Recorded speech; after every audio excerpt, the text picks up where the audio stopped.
Welcome to another Build It. It's the 20th of July 2021. And I'm here today with, well, we haven't actually agreed stage name. Are we Matt or Matthew? Matt. Matt. Okay. So here with Matt from, and now the next thing that I need to remember, are you the Holo team? Well, I know we're talking about developer tooling. What team are you in, Matt? I'm on the Catalyst team. Okay, so Matt from the Catalyst team. We should probably have done that before we hit record. But it's nice to show us working through. All right, so welcome Matt from the Catalyst team. Thank you. Yeah. Nice to be here. Yeah, great to see you again. So what are you going to show us today, Matt? Well, I thought I'd just walk through some of the app development things I had to solve through the process of designing and developing the Dev Hub. Yes, please. So I made a little list of 5 kind of key things I had to solve. And what the first one was, is the audience going to be developers? Yeah, let's assume so. Hey, everyone, we know you're either developers or you're learning or whatever. So yes, the audience is technical, and you can share screen at any time. Screen and code is always welcome. Okay. Then, this is targeted towards people who are doing app development.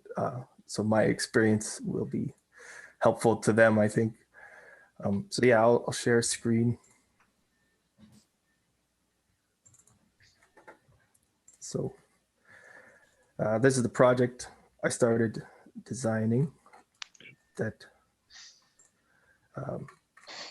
So one of the first things I had to solve was kind of the relationship pattern of entities or entries, but using links. And I wanted to make it so that the element header was deterministic. That was the first problem to solve. But I wouldn't say that one was that interesting to solve. The next one was I had analyzed all the relationship vectors that exist in the Holochain architecture. And I came up, there's actually here, the 4 vectors, pattern vectors. Actually, so flattened versus chained, entry-based versus header-based, permalink versus replacing links, and CRDT choices. I could go over each one of these, but is that worth it? Sure. So flattened versus if you chained, think it's worth it. Yeah, I think it is. So flattened versus chained is you got the DHT entries, but then you got the headers from agents. And when it's a flattened means that all the update headers point to the original create header, not to another update header. Chained, I think I have a diagram of chained. Yeah, chained here means that an update can point to a previous update, so that you get the chain of updates. And so that's one vector. That's a decision every app can make. Then entry-based or header-based was for links. Now, links really only support right now entry to entry, but there's the possibility of kind of including the header ID in the link tag so that you can kind of know what header it was pointing to. But yeah, that's the difference there, is if you want links. And there is still, I think, the question of whether or not links will support pointing to headers one day. Yep. But yeah, I explored that in here. Then permalink versus replacing links just is when you have a one-to-many relationship, like a agent to many haps. Let me see if I got, the agent points to where the hap has several manifest versions. The one-to-many relationship is, do you always point to the original create entry for when you created some child element, or do you keep updating it to the newest update of that thing? And so that's what I call the chained or the permalink versus link updating the vector. And then the final vector is a very common one in programming, which is the CRDT, operation-based or state-based conflict resolution, right? So now with those 4 vectors, I mapped out kind of the cost of each one in this research. And in the end, I chose the chained updates permalink state-based CRDT. That's the one I went with for the dev hub.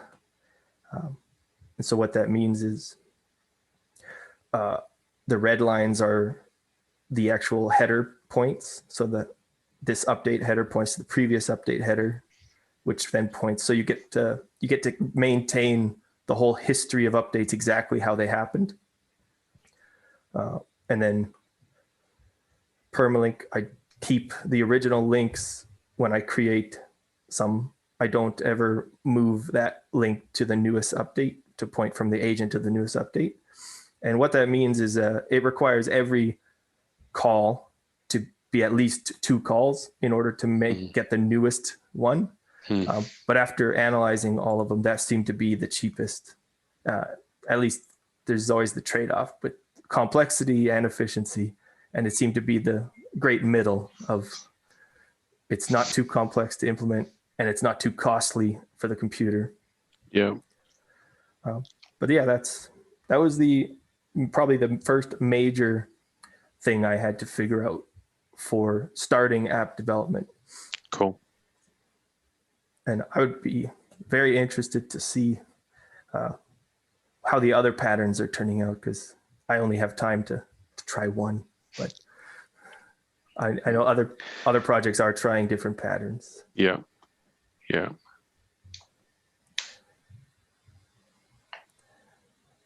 Any questions about this?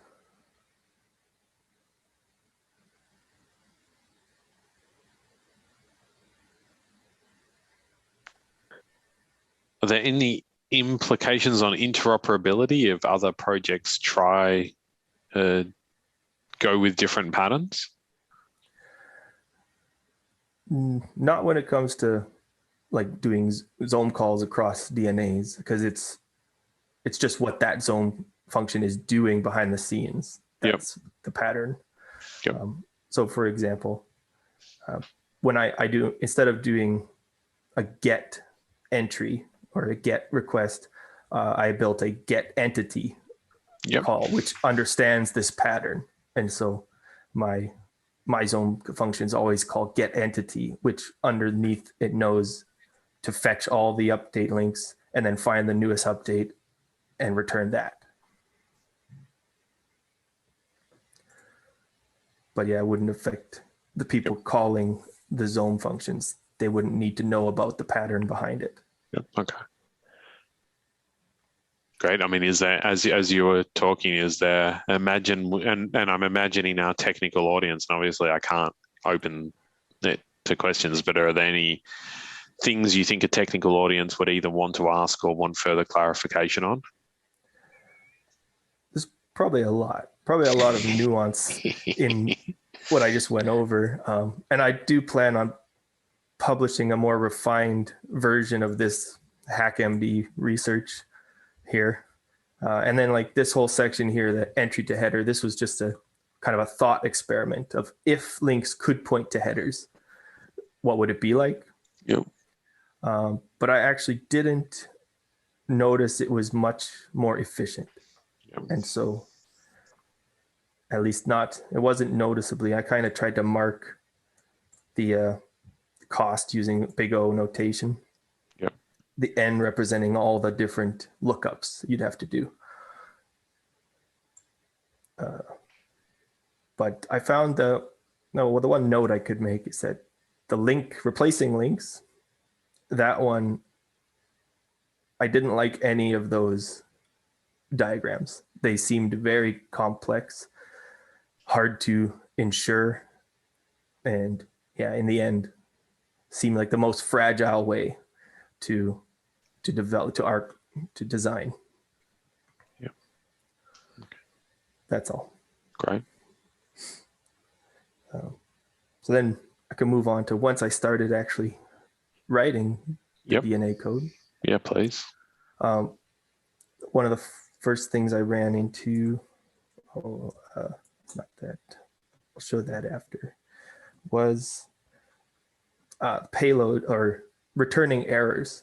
Right now, the 𝗔𝗯ance error enum doesn't allow for a lot of customized error responses. So someone suggested to me, like, oh, just return an okay result, but my client side knows that it's an error, so I can deconstruct it back into an error and raise that. So that's what this one kind of is, this little cargo package that an error payload describes the error, so that I can actually have more control over exactly what error happened in my DNA, and my client side know about it and be able to respond more specifically. Yeah. Then that was not a very difficult problem to solve, but then the other thing that everyone I think might want to use is I made this NPM package for managing hollow hashes on the client side, because I noticed some projects, some implementations are converting it to a string in their DNA and then returning the strings.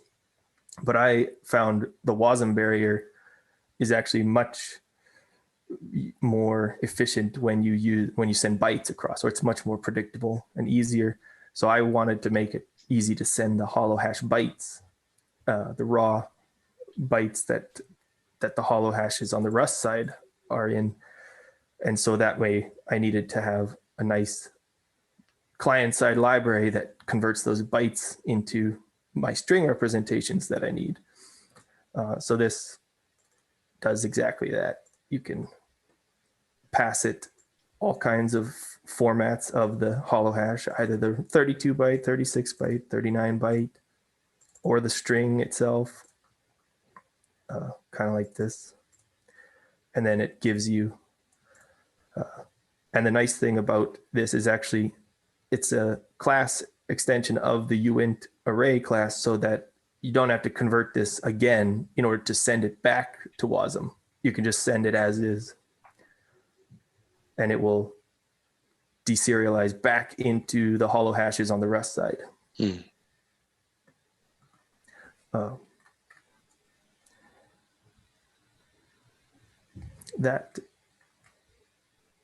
Any questions you think that you can imagine?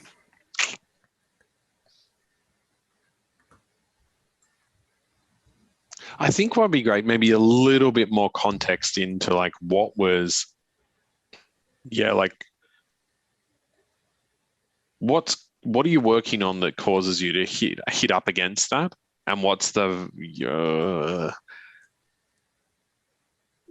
I think a little bit more context. Perhaps you gave it and it's just giving it again, but I think that's like, what did you hit up? Like why is this so important, and what's the implication? I think is the really boring and generic way of describing it, but I just got lost for something more articulate as I was talking. Okay. Yeah, that actually might fit into the next thing I was going to talk about, which was perfect. What I had to come up with a name for it, because entries already has a term that means the DHT entries, and element is a name already. So I used the word entity to describe what I'm talking about. But that entity was solving, like, there's a life cycle to data. Like an entry represents one state in that life cycle of a piece of data, but the entity would be the thing you want to track. And so I can explain this better. Yes, please. That's great.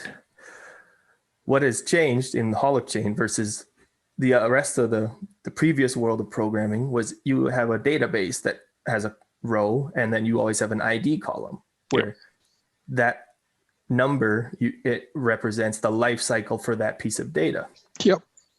Which you don't get that in Holochain because, or any DHT based database, you wouldn't get that because there is no single ID in order to track content lookups. So I had to come up with a different way that fit the Holochain architecture. And so actually, I forgot. That's actually what this entry-based versus header-based is. Which one do I treat as the ID? That was what it was. So the entry, I chose entry for this project. I treat the little circular create entry that as the ID for the life cycle of that entire thing. So even when I'm fetching this update, I'm still sending get this entry to my call, because I'm treating that as the life cycle ID.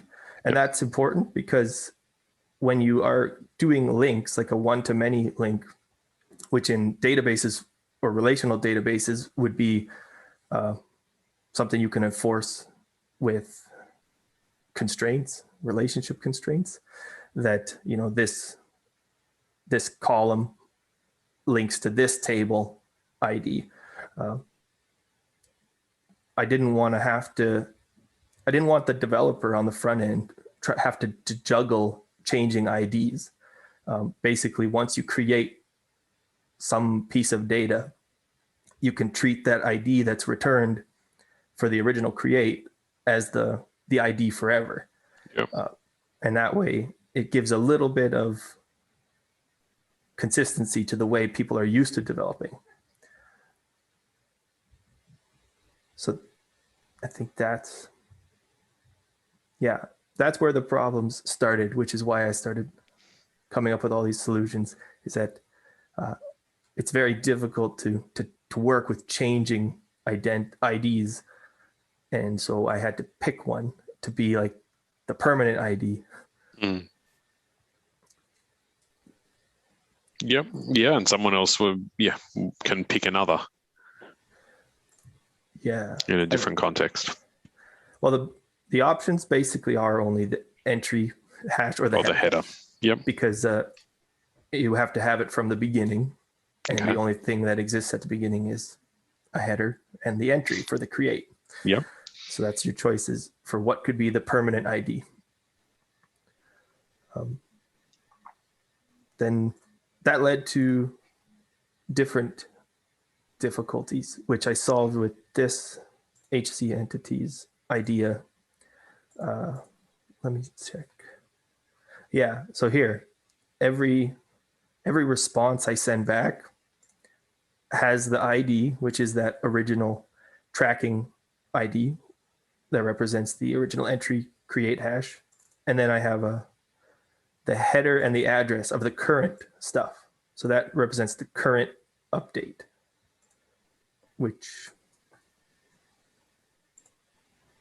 so that would be the ID is this one, but then the header and the address is this. So that I still can track everything based on my unique ID, but then I know what the current entry I'm working with is.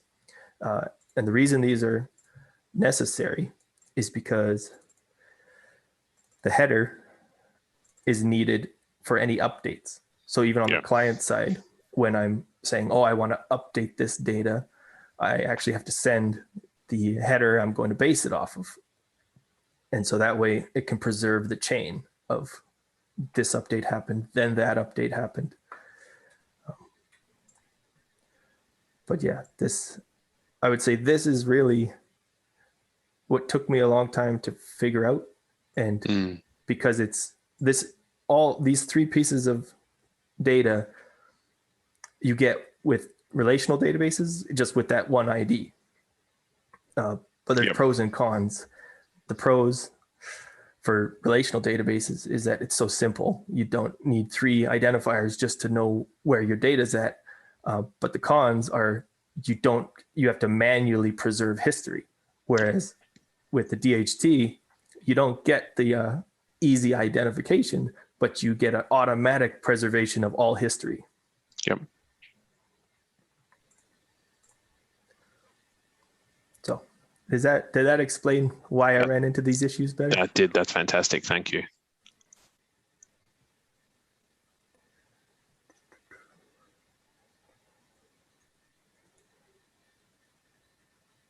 That's all I had to show, really. Here's an example of what that looks like. An entity. It's got the 3 hashes. And then in my model, it describes what it is. It tells the client side, I am this type and this is the model. So that the content is knowable. Yep. You can know the structure of the content on the client side.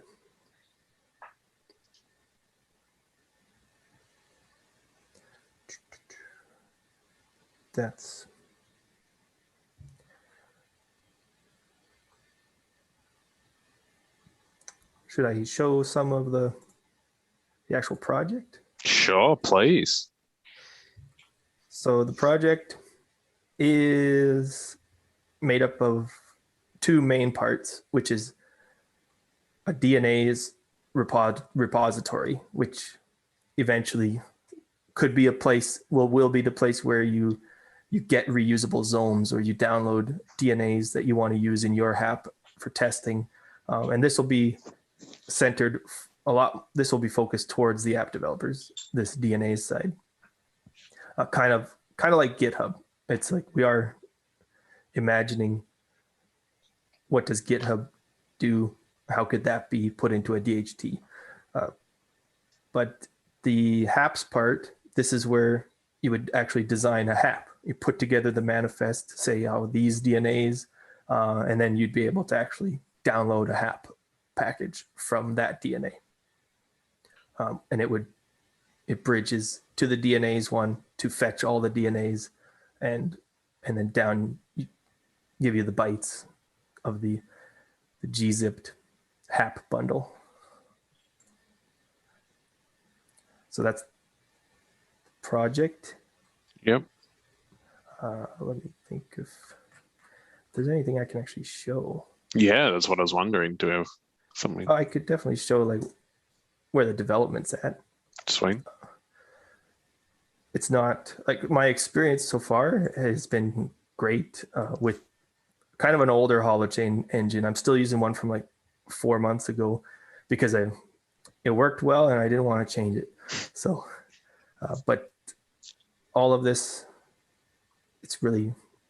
it's still, all my development has been with a single conductor, multiple agents on a single conductor.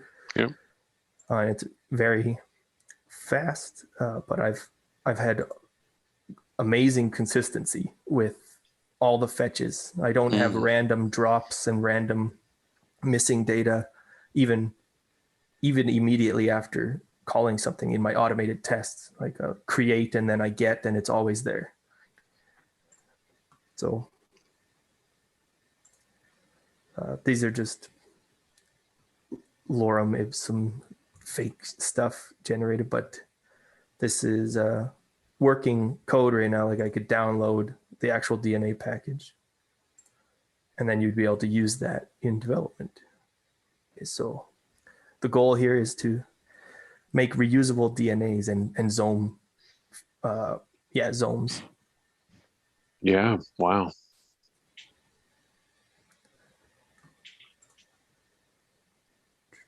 Any questions about this?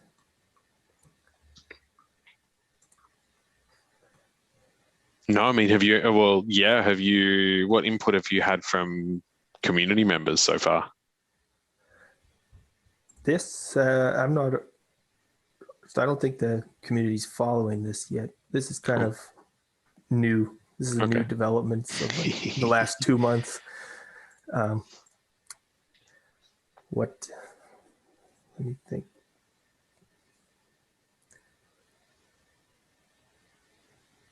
Yeah, don't remember what I was going to say. You said it's kind of a new development and people in the community aren't really following yet. I mean, do you want them to follow or not just yet? Not, I don't know about yet. Right now, we're just kind of hammering out the basic plumbing of the separation of concerns. Yep.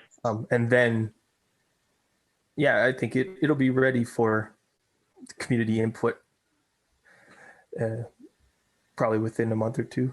And then hopefully it's even like got the basic functionality of you can store a DNA and you can download the DNA. Yep. Just so for sharing purposes. Cool. Okay. Well, it sounds like maybe we check in again in 4 or 5 weeks or something and see where this is at. See what obstacles you've had to overcome, what problems you've had to solve, and where whether it's ready for some community testing or not. Mm-hmm. Community use. Well, I'm looking forward to it working because I definitely would like to see the shared DNAs and what they can do. Yeah. What are the kind of things you're excited about with shared DNAs? Well, even one of the ones I'm having to solve in this project, this GUI assets one, it's a very generic DNA for file storage. Like that one right there is a very reusable DNA that if this already existed, I probably wouldn't even have had to make it. I could have just downloaded it and used somebody's design already. Yeah. So that's an example of how much this will save. And another note to make is that it kind of seems after looking at all this, like 𝗔𝗯ance, we need to break it down even further than DNA packages into 𝗔𝗯ance, because 𝗔𝗯ance kind of seem like crate level or NPM level packages, whereas DNAs are more like projects, like things you'd see on GitHub. Yep. Yeah. That's all. Super. That was fantastic. Thank you so much. Oh, you're welcome. It's fun to share. Yeah, it was really cool to see. Okay, well, I'm going to close off the recording in a sec. So everyone, thanks for watching. Build It with Matt here. And we'll check in a month or so and see where he's up to. And yeah, thank you so much, Matt, for taking the time. Thank you.